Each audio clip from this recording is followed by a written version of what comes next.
Hey, what's up guys? Back again for another video. It's been a couple weeks since my last video. I know I said I'd do it every other week, going from now on. Just to kind of give you guys a little bit more content, a little bit more trades, especially now that I'm a bit more settled into the strategy and not constantly having to modify or change things every week. Now it's more of just kind of following my plan and all that. So yeah, quick update. Things have been going well. Things have been going smooth. Um, Everything's kind of been picking up, that's for sure. One thing that I guess I did want to talk about was just now it's just about kind of following the plan and working on the mental game side of things, and that has really kind of been my focus to minimize my mistakes, minimize the sort of stupid things of I know I shouldn't be doing, right? There's a guy, Jared Tendler, who was a legend in the poker community for his work with basically mental mistakes and mental errors. That now he's kind of ventured over and he started working on traders as well, and performance with traders. He kind of works with a lot of like performance athletes and performance based things. So I can see how a lot of his techniques and strategies for dealing with the mental lapses with trading would cross over from his other work that he's done. Anyways, he has a video on YouTube that I just watched. It was recommended to me by Vishal, my friend, my trading friend, who I work very closely with. But basically, in this video, he breaks down common mistakes that a lot of traders have, how to recognize them, how to recognize when you're getting to that place where you're going to make a mistake, and then how to fix the underlying issue or fix the problem before it turns into a mistake, right? And I've read a lot of trading psychology books like Trading in the Zone, and I think there's a couple others that I've looked at. I can't remember offhand, but this is definitely something different. It's one thing for sure that and I'm gonna link the video below. But one thing for sure that I've noticed is that right away he categorizes his mistakes into grade A mistakes, grade B mistakes, and grade C mistakes. And the grade A mistakes are basically mistakes that you had no idea. There's no way for you to prevent those things from happening, right? Like, so it's just like you don't have the experience or the technical experience. You've never seen this certain situation before, therefore you made a mistake because you've just literally never seen it before. There's something to learn from it, right? Grade C mistake, right, is the mistakes we really want to be avoiding. It's like when you're doing something wrong and in the moment you know you're doing something wrong but you do it anyways. That's the mistakes he really harps that we need to be focusing on and improving, because those are likely the cause of some of our biggest losses, our costliest mistakes. And then you have your grade B mistakes, which is somewhere as a blend in between, where it's like you're unsure of what you necessarily should or shouldn't be doing because it's similar to a situation before, but it's different enough to where you just don't really know. So it's kind of like a lack of that technical of seeing it before, because it's kind of similar, but it's kind of different at the same time. And then you're also combined with something that you probably shouldn't be doing this, but you don't really know. And that's a grade B mistake. So he talks about really kind of eliminating those grade B and grade C mistakes. And obviously the grade A mistakes, they're gonna happen. It's just you have to be able to learn from them. But I'm gonna link the video in the description below. It's really good. I highly recommend watching it. Even it's a lot different to the other trading psychology stuff out there, and I do believe whenever he comes out with his book for traders, it's going to be really good. So yeah, I've been working on that sort of stuff. I've been constantly journaling my weekly reviews. I just recently did my quarterly review, but the weekly reviews I've noticed have been really helpful in giving me that structure as well. Just reviewing my stuff every week and tracking my progress, tracking my improvement. And what I just did actually last weekend was I looked at, so every week I have a goal for the week of what I want to improve on for the week. And I just looked at some of my old goals for the week, and it's good to see that a lot of them are no longer issues or very small issues. So I am improving. I am improving my trading and all that good stuff. So I highly recommend a consistent process for doing that. Me personally, I just ask myself the same 4 questions every week, and the 4 questions are basically very quickly. Would I take all the trades again? So I just go through all my trades, knowing what I know, and being completely out of the, I guess, performance moment. Would I take all those setups again? Are they good trades? Did we improve on our goals from last week? Is question number 2. So I, look at the last goals. Did I improve on them? What did we do well this week? So I like to, kind of see what sort of things did I do well? How did I trade well? How can I further that behavior?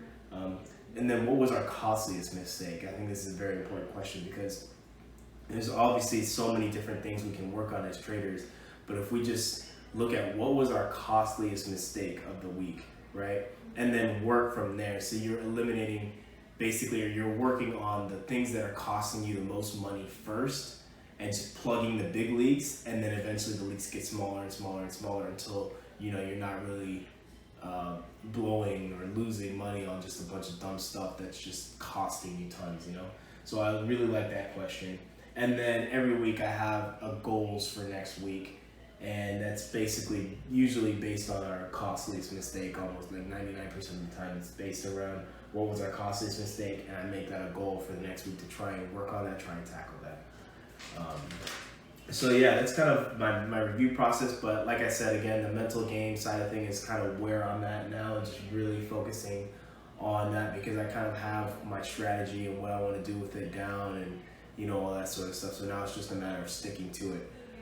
But anyways, let me show you. In the meantime, since the last time we talked, I taken 5 trades, 3 winners, 2 losers. We're up decent on the account for the past couple weeks. So let me show you guys the trades. Let me show you guys the curve and all that good stuff. And yeah, we'll go from there. All right. So the first trade I took was on this dollar yen, and these engulfing candles, man, they always mess me up. Basically, it was this engulfing bias here.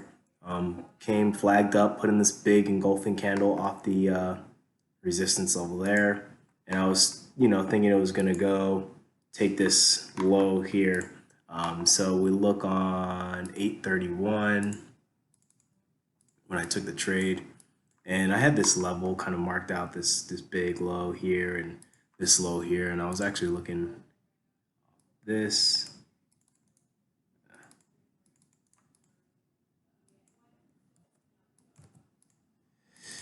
I was looking at that level there. Sorry, guys. Looking at that level, popped up and started closing, giving us strong closes during the Asian session back towards the low. So I just entered short here, and you can see it just ripped against me. The problem I have with these engulfings that I kind of always tend to mess up is where I'm technically wrong on this trade is like way up here, right? That's like the high of the engulfing candle. And so I just kind of got in too early. I feel like, there's some clear support and resistance here, which I probably should have tried another entry at. We can see it's turned basically off that level. My bias still isn't invalidated, but once I lost that trade, I pretty much just called it on that until I had some clear, basically re-entry. I guess I could have re-entered here, but again, hindsight 2020, obviously. So the next trade I took, so that was a loss. I took a loss on that. The next trade I took was on this euro yen. This was actually really unfortunate.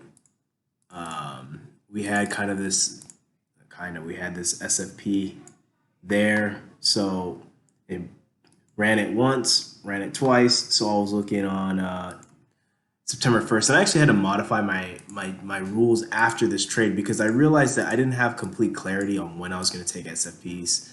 But what ended up happening was, it looked like this, and I saw it pop up and then put in that engulfing candle.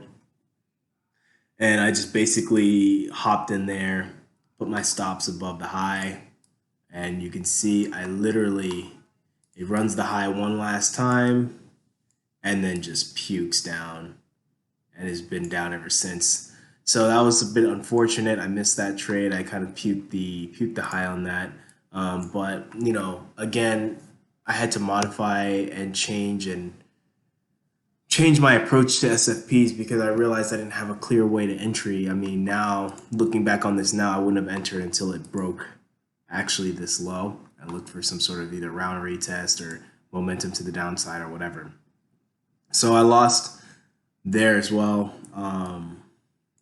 But it's okay. I learned from it, and that's the more important part.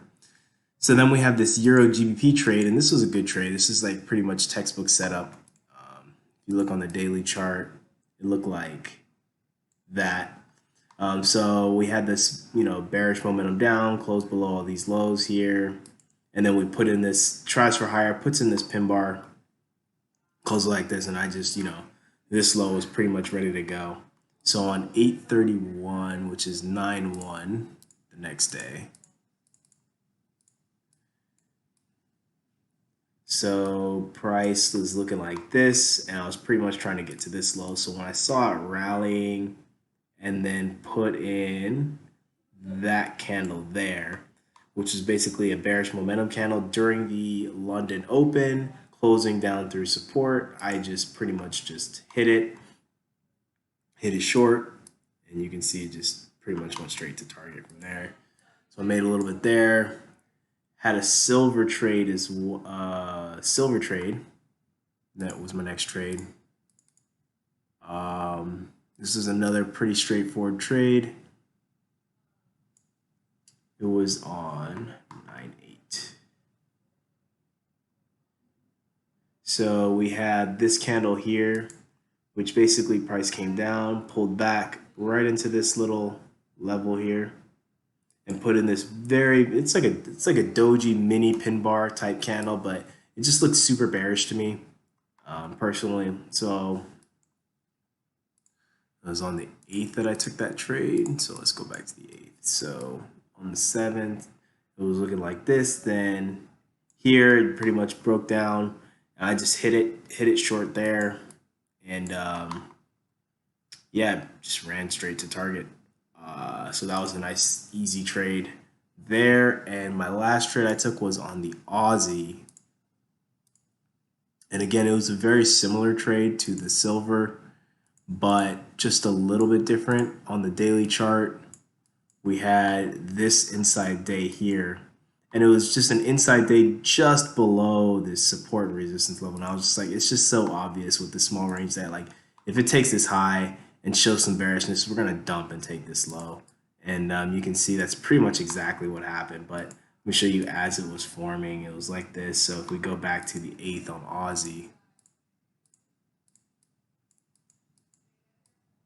Yeah, so if you go to the 8th, the high of the day before was that high, right? And you can see price ran up, put in the SFP slash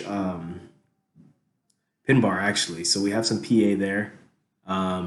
Yeah, and as soon as we broke below this low here, I just basically just hit it. Once we got this confirmation candle, I just hit it. I didn't even wait for it to pull back to the head of the hammer. I just hit it, and yep, it just ran straight down to the lows. So that was another nice easy trade on the Aussie. So like I said, overall 3 winners, 2 losers, not too bad. Could have done better on the Euro Yen, and could have also done a little bit better on the UJ. I'm not too mad about the dollar yen. The Euro Yen, we could have done a little bit better. Maybe made that actually 4 winners, 1 loser. But that's for next time, Always looking to improve. So let me show you guys the equity curve and exactly where we're at real quick.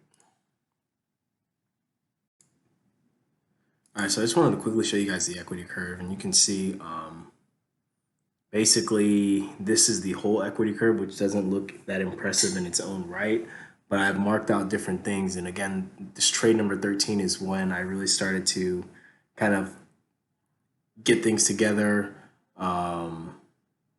made the initial changes to the strategy, and from there, I was breaking even. I was doing okay, kind of back and forth a little bit, definitely better than this, back and forth. And then this section here, this trade 42, 41, 43 area right here is basically when I started doing all that work with the TradingView bar replay. And you can see since then we've made significant improvements. We're on a new equity high once again.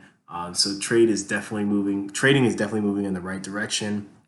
and hopefully we just continue this trend, but only time will tell. Thanks again for watching my video, guys. Please don't forget to like, comment, subscribe. It helps me out, helps out the channel. Maybe some other people who like this sort of content may be able to find it. Like I said before, I kind of hinted at it before, but I'm working on something big. I'll hopefully be able to let you guys know in the next couple of weeks or so, maybe in the next video or the next 2 videos. But be on the lookout for that. I think you guys will really kind of enjoy that. And yeah, until next time, good trading, stay safe, good luck, and I hope you guys all make money.